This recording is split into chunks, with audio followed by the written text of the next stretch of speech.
요한복음 21장 18절에서 25절 말씀입니다. 네, 우리 가정에서도 다 자녀들과 함께 찾아주시기 바랍니다. 요한복음 21장 18절에서 25절 말씀 우리 한 목소리로, 오늘 요한복음 마지막 시간이니까요, 우리 한 목소리로 읽도록 하겠습니다. 시작.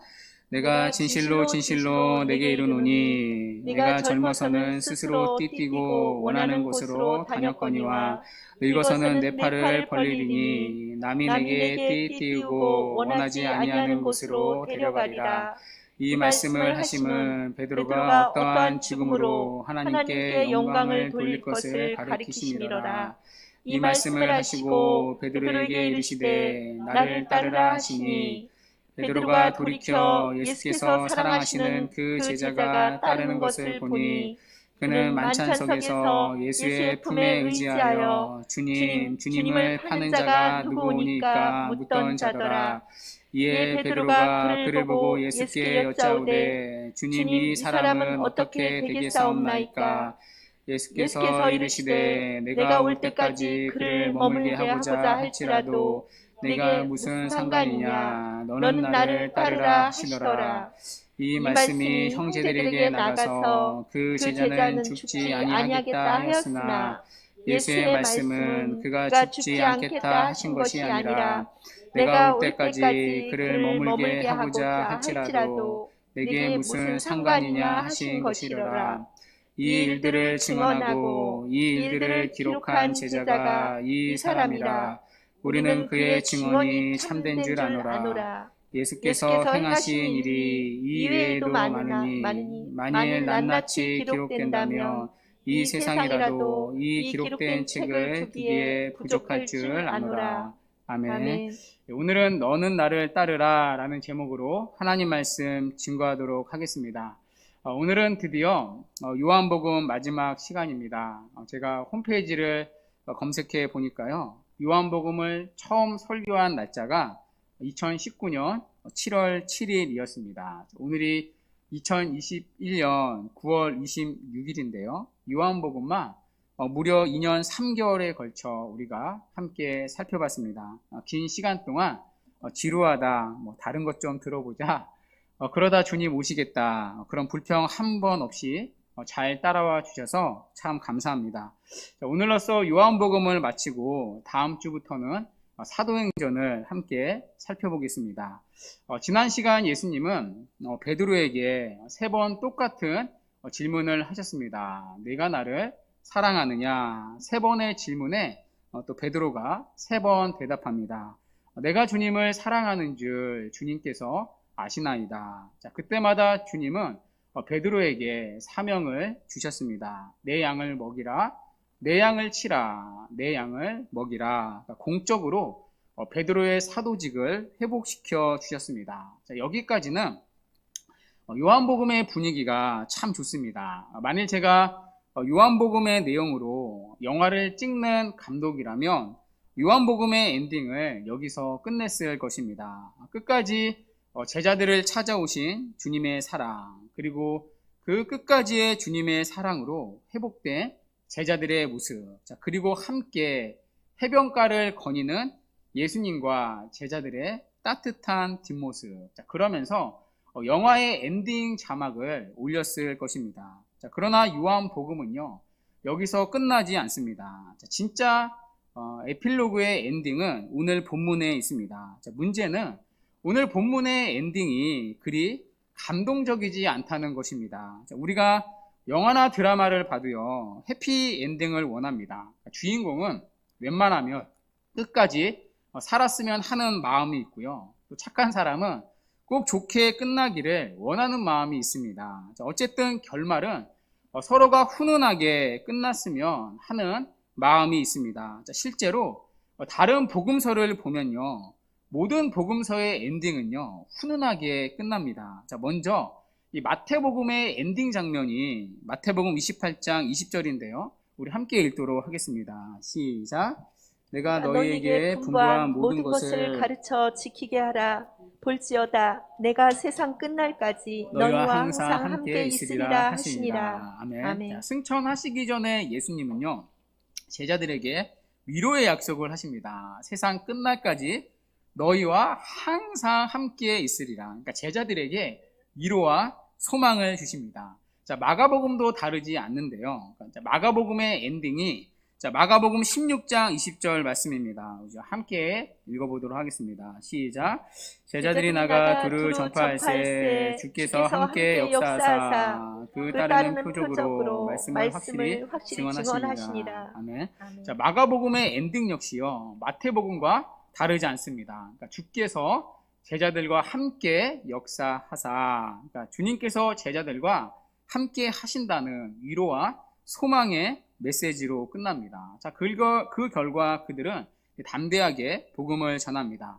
자, 누가복음도 다르지 않는데요. 자, 누가복음의 엔딩이 누가복음 24장 50절에서 53절 말씀입니다. 자, 누가복음의 엔딩은 승천하시는 예수님이 제자들을 축복하시는 장면으로 끝납니다. 자, 50절을 한번 눈으로 보실까요? 제가 읽어보겠습니다. 예수께서 그들을 데리고 베다니 앞까지 나가사 손을 들어 그들에게 축복하시더니, 51절, 축복하실 때 그들을 떠나 하늘로 올려지시니, 자, 53절에 늘 성전에서 하나님을 찬송하니라. 그러니까 승천하시는 예수님이 제자들을 축복하시는 장면으로 끝납니다. 그러니까 누가복음 역시요, 훈훈한 엔딩으로 끝납니다. 그러니까 다른 복음서 모두 우리가 책을 딱 덮었을 때 마음이 따뜻해지는 감동적인 엔딩으로 끝납니다. 자, 그런데요, 오늘 요한복음의 결말을 한번 보십시오. 오늘 주님이 제자들에게 하신 말씀은 축복의 말씀이 아닙니다. 내가 너희와 함께 하리라, 그런 위로의 메시지도 아닙니다. 오늘 본문에 보면 반복되는 주님의 말씀이 있습니다. 여러분, 무엇이죠? 19절에 나를 따르라, 22절에 나를 따르라. 그러니까 베드로를 향한 주님의 마지막 메시지는 나를 따르라는 명령입니다. 자, 문제는 나를 따르라는 말씀이 안락하고 편안한 삶에 대한 약속이 아니라는 것입니다. 나를 따라오면 내 삶이 편안해질 것이다. 나를 따라오면 경제적인 궁핍에서 벗어날 것이다. 나를 따라오면 모든 문제가 네가 원하는 대로 해결될 것이다. 오늘날 흔히 강단에서 들을 수 있는, 아니 솔직히 우리가 듣기를 바라는 그런 희석된 복음의 메시지가 아닙니다. 오히려 주님은요, 베드로에게 네가 나를 따를 때 죽게 될 것이라고 말씀을 하십니다. 자, 그럼에도 불구하고 주님은 나를 따르라고 하십니다. 다른 복음서와 달리 너무나도 무거운 엔딩으로 요한복음은 끝나고 있습니다. 자, 그래서 우리는요, 이 결말을 보면서 이런 질문을 당연히 던질 수밖에 없습니다. 왜 요한복음은 다른 복음서와 달리 나를 따르라는 무거운 메시지로 끝나는 것인가? 왜 요한복음은 축복과 위로의 말씀이 아닌 나를 따르라는 차가운 말씀으로 끝나는가? 심지어 죽음을 당할지라도 나를 따르라는 말씀으로 요한복음이 이렇게 끝나야 했는가? 자, 이 질문을 푸는 게 오늘 요한복음의 결말을 이해하는 중요한 포인트입니다. 자, 이 질문을 가지고 오늘 본문을 접근해 보겠습니다. 자, 먼저 우리 18절을 한번 보십시오. 자, 주님은 베드로의 운명을 예고를 하시는데요. 자, 18절 함께 읽어보도록 하겠습니다. 시작. 내가 진실로 내게 이르노니 내가 젊어서는 스스로 띠띠고 원하는 곳으로 다녔거니와 늙어서는 내 팔을 벌리리니 남이 내게 띠띠우고 원하지 아니하는 곳으로 데려가리라. 아멘. 자, 주님은 베드로의 시간을요, 두 기준으로 나눕니다. 그러니까 젊었을 때와 늙었을 때입니다. 그러니까 젊었을 때 베드로는 자신의 힘과 의지로 살았던 사람입니다. 그러니까 자신이 원하는 대로 살았던 사람이었죠. 자, 그러나 늙어서는 네가 원하는 대로 살아가는 존재가 아니라고 하십니다. 그러니까 늙어서는 오히려 남이 내게 띠띠우고 원하지 아니하는 곳으로 너를 데려갈 거라 말씀을 하십니다. 여러분, 원하지 않는 곳이 어디이죠?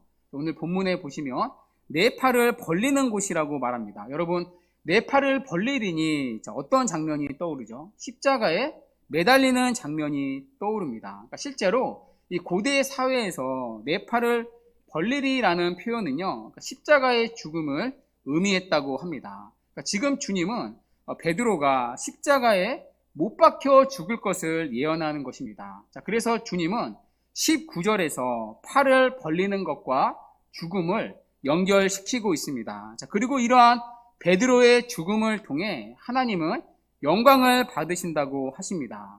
자, 이 예언대로 베드로는요, 로마의 네로 황제 때 십자가에 달려 순교를 당합니다. 그러니까 전승에 의하면 베드로는 십자가에 달릴 때 거꾸로 달려 죽었다고 말합니다. 그러니까 내가 예수님과 똑같이 십자가에 못 박혀 죽을 자격이 없다고 말해서 거꾸로 베드로는 못 박혔다고 합니다. 자, 그러나 이게 사실인지 우리는 확인할 수 없습니다. 그러니까 성경의 기록이 아닌 전승에 의존한 얘기이기 때문입니다. 자, 확실한 건 오늘 예수님의 예언대로 베드로는 십자가에 달려 실제로 순교를 당합니다. 자, 이 예언을 하시면서 주님은 나를 따르라는 말씀을 하십니다. 자, 그런데 사실 이 말씀은요, 전혀 새로운 메시지가 아닙니다. 자, 이미 앞에서 주님은 베드로에게 이 명령을 주신 적이 있으십니다. 그러니까 주님은 처음 베드로를 부르실 때도 똑같이 나를 따르라는 말씀을 하셨습니다. 자, 그런데요, 베드로가 어떻게 되었죠? 베드로는 이 일에 철저히 실패하고 말았습니다. 그러니까 주님을 따르기는커녕 자신의 목숨을 간수하기 위해 주님을 3번이나 부인하고 말았습니다. 자, 그래서 오늘 주님은 베드로를 회복시키시면서 다시 이 명령을 베드로에게 주십니다. 자, 그러자 베드로가 갑자기 고개를 돌립니다. 자, 본문 20절을 보십시오. 자, 베드로가 돌이켜 고개를 돌리는데요, 고개를 돌렸을 때 그의 눈에 들어온 제자가 있었습니다. 바로 예수께서 사랑하시는 제자였습니다. 자, 아마 이 제자는요, 요한복음의 저자인 요한이었을 것입니다. 자, 요한을 본 베드로가 예수님께 질문합니다. 예수님, 죄는 앞으로 어떻게 됩니까? 자, 이 베드로의 질문에는요, 2가지 의도가 있을 수 있습니다. 첫 번째는 좋은 뜻이 있을 수 있었겠죠. 아니, 예수님, 제가 예수님처럼 그런 죽음을 맞이한다면 저 사랑하는 제자는 앞으로 어떻게 되겠습니까? 그러니까 걱정하는 마음에서, 그러니까 요한을 걱정하는 마음에서 선한 의도로 물어본 질문일 수도 있습니다. 자, 아니면 부정적인 마음일 수도 있었겠죠. 나는 그렇게 죽는다고 하는데 예수님께서 사랑하시는 제자는 사랑하니까 조금 더 편한 길을 가는 거 아닌가. 자, 그런 생각에서 물어본 질문일 수도 있습니다. 물론 우리가요, 베드로의 속마음까지는 알 수가 없습니다. 어떤 의도로 이런 질문을 했는지는 알 수는 없습니다. 자, 그러나 주님의 답변은 아주 명확합니다. 주님은 우문현답을 하십니다. 22절을 보십시오. 한마디로 요한이 어찌되든 거기는 관심을 끄고 너는 나를 따르라고 하십니다. 그러니까 요한의 부르심이 있고 베드로 너의 부르심이 있다는 것입니다. 실제로요, 베드로와 요한의 부르심은 달랐습니다. 베드로는 주로 현장 목회를 했습니다. 그러니까 뒤에 나오는 이 사도행전을 보시면요, 베드로는 주로 설교를 했고요, 또 교회를 개척하는 일을 했습니다. 그리고 나중에 베드로는 십자가에 달려 순교를 당합니다. 자, 반면에 요한은요, 주로 문서 사역을 했습니다. 그러니까 요한은 주로 조용히 글을 썼습니다. 자, 그래서 요한복음과 또 요한 1서, 또 요한 2서, 또 요한 3서, 그리고 요한 계시록까지 요한이 썼습니다. 자, 특별히 요한 1서는요, 그 당시 교회를 위협했던 영지주의자들로부터 교회를 지키는 역할을 했습니다. 그러니까 요한이 쓴 요한 1서를 통해 교회는, 그러니까 그 당시 교회는 기독교의 교리를 지킬 수 있었습니다. 자, 그리고 요한은 제자들 중에서 가장 오래 살았습니다. 그러니까 오래 살 뿐만 아니라요, 제자들 중 유일하게 순교가 아닌 죽음으로 일생을 마쳤다고 알려져 있습니다. 자, 그러면 우리는 이런 질문이 있을 수 있겠죠. 하나님이 요한을 그래도 더 사랑하신 것 아닐까? 그러니까 베드로는 일찍 순교한 반면에 요한은 가장 오래 살 뿐 아니라 평안하게 죽음을 맞이했다면 그래도 요한을 더 사랑한 건 아닌가? 자, 그런데 오늘 주님은 절대로 그렇지 않다고 하십니다. 오늘 주님은 분명히 베드로의 죽음을 통해 하나님이 영광을 받으신다고 하십니다. 그것이 베드로를 이 땅에 보내신 목적이기 때문입니다. 그것이 베드로가 걸어가야 할 하나님이 정하신 길이기 때문입니다. 자, 그것을 우리가요, 흔히 사명이라고 부르죠. 그러니까 요한이 살아가야 할 부르심이 있고, 또 베드로가 살아야 할 부르심이 있다는 것입니다. 이 부르심은요, 누가 대신 살아줄 수 있는 부르심이 아닙니다. 그러니까 그만이 살아갈 수 있는 그만의 유일한 부르심입니다. 그러니까 요한의 삶을 베드로가 대신 살아줄 수 없습니다. 또 베드로의 삶을 요한이 대신 살아줄 수 없습니다. 각자가 살아가야 할 부르심이 있습니다. 그러니까 여기에 누구의 인생이 더 가치가 있고 누구의 인생이 미천하고 그런 비교 우위나 비교 열의 등은 없습니다. 각자의 사명이 다를 뿐입니다. 하나님이 정하신 각자의 길을 걸어갈 때 하나님은 영광을 받으신다고 하십니다. 그래서 우리가 인생을 살아갈 때 그리스도 외에 자꾸 우리의 시선을 빼앗기면 안 되는 거죠. 우리의 시선을 자꾸 다른 사람의 걸음에, 다른 사람의 삶의 흔적에 맞추면 안 됩니다. 하나님이 정하신 길이 다 다르기 때문입니다. 걸어가야 할 길이 다르고요.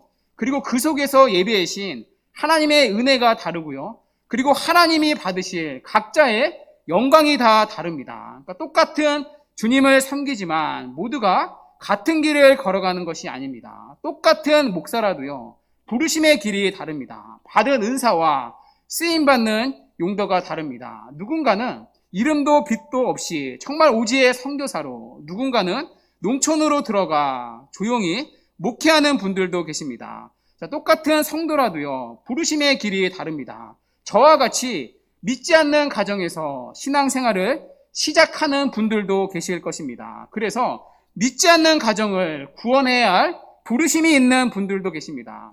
자, 반대로 어떤 분들은요, 믿음의 가정에서 신앙생활 하는 분들도 계실 것입니다. 또 누군가는 하나님께서 물질의 복을 주셔서 부자로 만들으시는 분도 계십니다. 그렇게 물질을 통해 하나님을 섬기도록 부름받은 분들도 계십니다. 또 누군가는요, 하나님께서 물질의 복을 더해 주시지 않는 분들도 계실 것입니다. 그래서 물질이 아닌 다른 것을 통해 하나님을 섬기도록 부름받은 분들이 계십니다. 또 누군가는 쉽게 취업을 하고 가정을 이루는 청년들도 있습니다. 반대로 누군가는 남들보다 뒤처져 돌아가는 길을 가는 것 같은 청년들도 있을 것입니다. 그러니까 모두가 걷는 길의 모양이 다르고요. 각자가 걸어가야 할 하나님이 정하신 길이 다릅니다. 여기에는 더 좋고 나쁜 것이 없습니다. 하나님이 누구를 더 편애하고 누구를 더 차별하는 그런 비교 우위와 비교 열의가 결코 없습니다. 문제는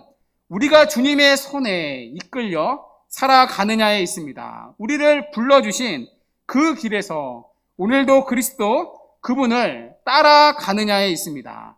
자신이 있는 삶의 자리에서 어떻게 하나님의 영광을 위해 살아가느냐, 그것이 가장 중요한 일입니다. 그 길을 통해 하나님이 영광을 받으시는 것입니다. 마치 오늘 베드로의 순교를 통해 영광을 받으시는 것처럼 비록 세상이 보기에 초라한 삶의 모습일지라도 주어진 자리에서 묵묵히 그리스도를 따르고 있다면 그런 우리의 모습을 통해 하나님이 영광을 받으십니다. 그래서 오늘 주님은 베드로에게 너는 나를 따르라 말씀을 하십니다.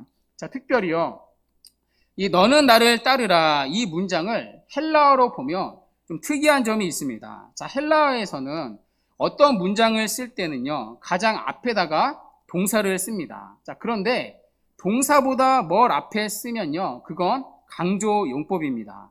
자, 그런데 오늘 이 문장에서는 따르라라는 동사보다 너라는 단어가 맨 앞에 나옵니다. 그러니까 예수님은 지금 너라는 단어를 강조하는 것입니다. 쉽게 말하면 너라는 것이죠. 그러니까 너만을 생각하라는 것입니다. 그러니까 다른 사람과 비교하지 말고 너는 나 하나만 바라보고 내 등을 바라보며 내가 걸었던 길을 따라오라는 것입니다. 자, 그렇게 너는 나만 따르라는 것입니다. 그러니까 다른 사람 신경 끄고 너만 잘하라는 것입니다. 여러분, 이렇게 들어보면요, 예수님의 말씀이 좀 쌀쌀맞게 느껴지지 않습니까? 좀 차갑다. 자, 그렇게 예수님의 말씀이 느껴지지 않습니까? 자, 그러면서 오늘 예수님과 베드로의 대화가 끝납니다. 동시에 요한복음의 에필로그가 끝납니다. 어쩌면 다소 쌀쌀 맞으신 것 같은 예수님의 말씀으로 요한복음이 끝납니다. 자, 그래서 다 읽고 나면요, 다른 복음서의 결말과 좀 다르다는 느낌을 받습니다. 앞에서 말씀드린 바와 같이 다른 복음서의 결말은요, 예수님의 축복과 위로의 메시지로 끝납니다. 자, 그러나 요한은요, 요한복음의 결말을 너는 나를 따르라라는 어쩌면 차갑기도 한 강한 명령과도 같은 메시지로 끝내고 있습니다. 자, 그렇다면 우리는 다시 처음에 질문으로 돌아가야 합니다. 왜 요한은 나를 따르라라는 이 차가운 메시지로 요한복음을 끝내고 있냐는 것입니다. 다른 복음서와 다른 분위기와 메시지로 요한복음을 마치고 있냐는 것입니다. 여러분, 왜일까요? 여기에는 아주 현실적인 문제가 있었기 때문입니다. 자, 먼저 요한복음은요, 4복음서 중에 가장 늦게 쓰여진 책입니다. 자, 마태, 마가, 누가 복음은요, AD 60년대에 쓰여진 책입니다. 자, 그런데 요한복음은요, AD 90년 전후에 쓰여진 책입니다. 그러니까 다른 복음서보다 짧게는 20년, 또 길게는 30년이 지난 후에 쓰여진 책이 요한복음입니다. 자, 그러니까 요한은요, 요한복음을 쓰기 전에 다른 복음서를 다 읽었을 것입니다. 자, 그리고 다른 복음서에 없는 내용들을 요한복음에 기록했던 것입니다. 자, 그리고 그 30년 사이에 교회사에서 일어난 수많은 일들을 요한은 직접 눈으로 보았을 것입니다. 자, 그 일들 가운데 오늘 베드로가 순교한 것까지 요한은 알았습니다. 요한은 베드로보다 훨씬 더 오래 살았기 때문입니다. 자, 베드로는 AD 64년에서 66년경에 로마의 네로 황제 때 순교를 당했습니다. 자, 그리고 요한이 요한복음을 기록한 시기는요, 한참 지난 AD 90년 전후의 일입니다. 자, 그러니까요, 베드로가 죽은 지 30년이 지난 후에 요한은 살아서 지금 요한복음을 기록하고 있는 것입니다.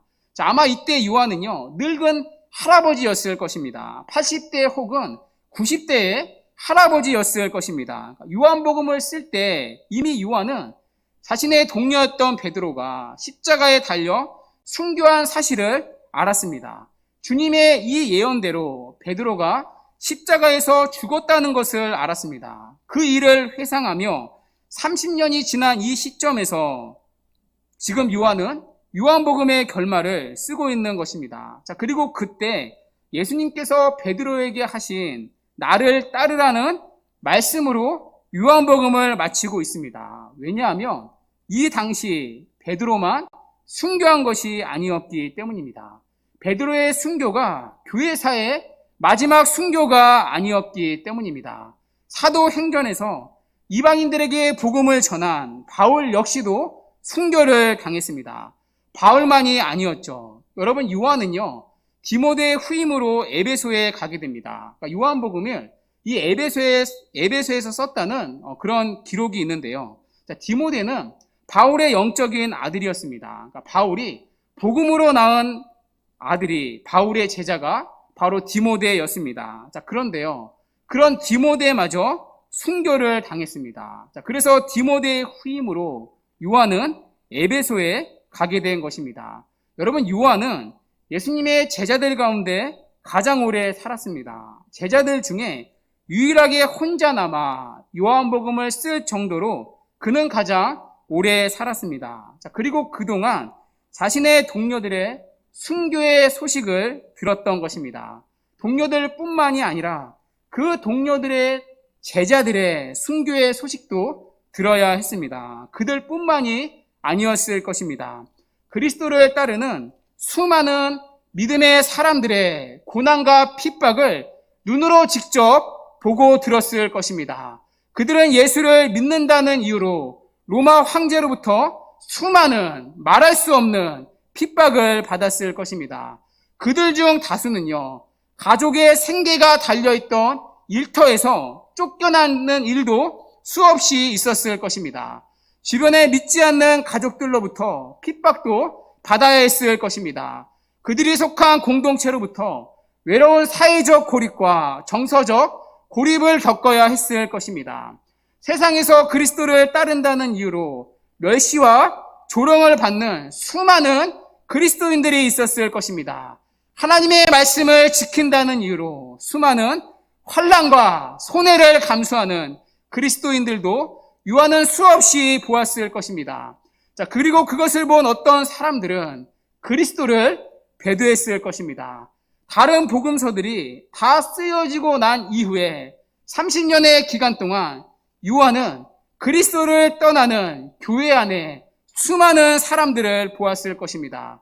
때로는 자신이 요한 1서를 쓰게 된 이유와 같이 수많은 이단들의 공격을 보았을 것입니다.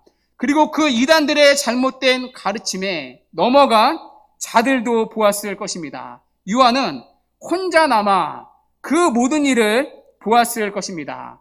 신실하게 그리스도를 따르는 자들이 받는 핍박과 환난을 보았을 것입니다.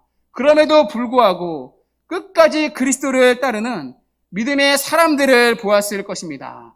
심지어 베드로와 같이, 아니 자신의 모든 동료들과 같이 순교한 자들을 요한은 홀로 남아 다 보았을 것입니다. 자, 그러나 그 고난으로 인해 그리스도를 떠나는 수많은 교회 안의 사람들을 보았을 것입니다. 그런 상황에서 죽음을 앞둔 노년의 사도가 할 수 있는 이야기는 하나였을 것입니다. 아니, 반드시 하고 싶은 메시지는 하나였을 것입니다. 바로 오늘 예수 그리스도께서 베드로에게 하신 말씀이었을 것입니다. 끝까지 너는 그리스도를 따르라는 것입니다. 요한복음을 읽는 그 당시에 모든 독자들 뿐만이 아니라 지금 이 자리에 함께 요한복음을 살핀 우리 모두에게 주님은 요한을 통해 간절한 마음으로 호소하는 것입니다. 너는 나를 따르라는 것입니다. 주님이 오시는 그날까지, 아니 우리가 주님 앞에 서는 그날까지 끝까지 너는 나를 따르라는 것입니다. 끝까지 예수 그리스도 한 분만을 따르라는 것입니다. 왜냐하면 거기에 참된 생명이 있기 때문입니다. 예수 그리스도를 따르는 길이 죽는 것 같으나, 아니 실제로 그분을 믿는다는 이유로 우리가 죽을 수도 있지만 진짜 우리가 사는 길이기 때문입니다. 주 안에 사랑하는 여러분, 우리는 요한이 요한복음을 쓴 목적을 이미 살펴본 적이 있습니다. 요한복음 20장 31절 말씀인데요. 우리 함께 읽도록 하겠습니다. 시작. 오직 이것을 기록함은 너희로 예수께서 하나님의 아들 그리스도이심을 믿게 하려 함이요 또 너희로 믿고 그 이름을 힘입어 생명을 얻게 하려 함이니라. 아멘. 아멘. 여러분, 이것이 요한이 지금까지 요한복음을 기록한 목적입니다. 우리로 하여금 예수 그리스도를 믿어 생명을 얻게 하는 데 있습니다. 자, 그런데 여기 믿음은요, 단순히 이례적인 믿음이 아닙니다. 헬라어 시제를 보면요, 현재 진행형의 시제입니다. 그러니까 단순히 처음 예수를 믿고 회심할 때의 믿음이 아니라 계속적인 믿음을 의미합니다. 계속해서 그 예수를 믿음으로 영생을 누리라는 의미입니다. 자, 그리고 요한은 요한복음의 에필로그의 결말을 오늘 따르라라는 말로 끝내고 있습니다. 여기 따르라라는 말도요, 현재 진행형의 시제입니다. 계속해서 예수 그리스도를 따르라는 것입니다. 무슨 얘기입니까? 예수 그리스도를 믿는다는 것은 계속해서 예수 그리스도를 따르는 것이라는 말입니다. 그리스도를 믿는다는 것은 단순히 예배의 자리에 와 있는 게 아닙니다. 그리스도를 믿는다는 것은 단순히 내가 믿습니다, 신앙의 고백으로 끝나는 것이 아닙니다. 예수 그리스도를 믿는다는 것은 그분을 실제로 내가 삶의 자리에서 따르는 것입니다. 자, 데이비드 플랫은 레드컬이라는 책에서 이렇게 지적합니다. 오늘날 그리스도인이 당면한 가장 큰 위험은 예배당에 모여서 두 손을 높이 들고 찬양하지만 실제로는 성경이 가르치는 예수님을 경배하는 것이 아니라는 것이다. 많은 이들이 그리스도가 아닌 자기 자신을 경배하고 있다. 여러분, 너무나도 날카로운 지적 아닙니까? 때로는 불편한 지적이기도 하죠. 여러분, 우리는 어떻습니까? 우리는 예배의 자리에서 정말 하나님을 예배하고 있습니까? 아니면 여전히 그리스도가 아닌 자신을 경배하고 있습니까? 나를 예배하기 위해, 나를 경배하기 위해 하나님을 예배하는 자리를 이용하고 있지는 않습니까? 나의 만족과 유익을 위해 하나님 그분을 예배하고 있지는 않습니까? 그리스도를 믿는다는 것은 더 이상 자신을 경배하는 삶이 아니라는 것입니다. 더 이상 자신을 높이기 위해 그리스도를 수단 삼는 것이 결코 아니라는 것입니다. 그리스도를 믿는다는 것은 우리가 늘 들었듯이 정말 자신을 부인하고 그리스도를 따르는 것입니다. 늘 우리가 수없이 들었듯이 내 뜻을 버리고 그분의 말씀을 전적으로 따르는 것입니다. 자, 그래서 A.W. 토저는요, 이런 말을 했는데요. 주님은 그분이 명령을 내리실 수 없는 사람을 구원하지 않을 것이다. 주님을 믿기만 하고 그분의 명령을 따르지 않는 구원은 애초부터 기독교에는 없다는 것입니다. 믿는 것과 따르는 것은 결코 분리되지 않습니다. 그런 구원은 기독교에 애초부터 존재하지 않습니다. 그리스도를 믿는다는 것은 그분을 내가 실제로 따르는 것입니다. 그리스도의 말씀에 내 인생을 던지는 것입니다. 그리스도의 주권에 내 삶의 전 영역을 복종시키는 것입니다. 내 삶의 모든 통제를 그리스도 그분이 다스리는 것입니다. 그리스도를 따른다는 것은 그리스도 외에는 이 땅의 어떠한 것에도 소망을, 희망을 두지 않는 것입니다. 자, 그래서 마틴 로이드 존스 목사님은 이렇게 말한 적이 있습니다. 그리스도인이란 오직 그리스도로만 설명이 가능한 존재이다. 여러분, 이것이 그리스도를 믿고 따르는 사람의 흔적입니다. 심지어 오늘 베드로와 같이 그리스도를 믿는다는 이유로 죽음을 맞이할지라도 그분을 따르는 것입니다. 물론 우리는 베드로처럼 순교를 당하지 않고 죽을 가능성이 큽니다. 또 베드로와 같이 순교에 직면했을 때 우리가 정말 그렇게 순교할 자신이 없을 수도 있습니다. 자, 그러나 우리는 그리스도를 따르기 위해서는 날마다 죽어야 합니다. 날마다 우리의 팔을 벌려 십자가에 우리 또한 못 박아야 합니다. 다른 복음서의 표현으로 날마다 자기를 부인하는 것입니다. 자기를 부인하지 않고서는 그리스도를 따를 수 없기 때문입니다. 자, 그래서 카일 아이들먼은 우리가 잘 아는 펜인가 제자인가라는 책에서 이렇게 말합니다. 펜은 와서 주님을 환호하라는 메시지를 듣고 제자는 와서 주님을 위해 죽으라는 명령을 듣는다. 자, 본 해퍼 역시 나를 따르라는 책에서 이렇게 썼습니다.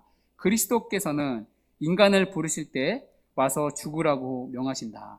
그리스도를 따르라고 주님이 우리를 부르실 때 우리는 예수 그리스도를 위해 죽을 것을 명령받는 것입니다. 자, 그렇게 우리는 날마다 죽어지는 존재여야 합니다.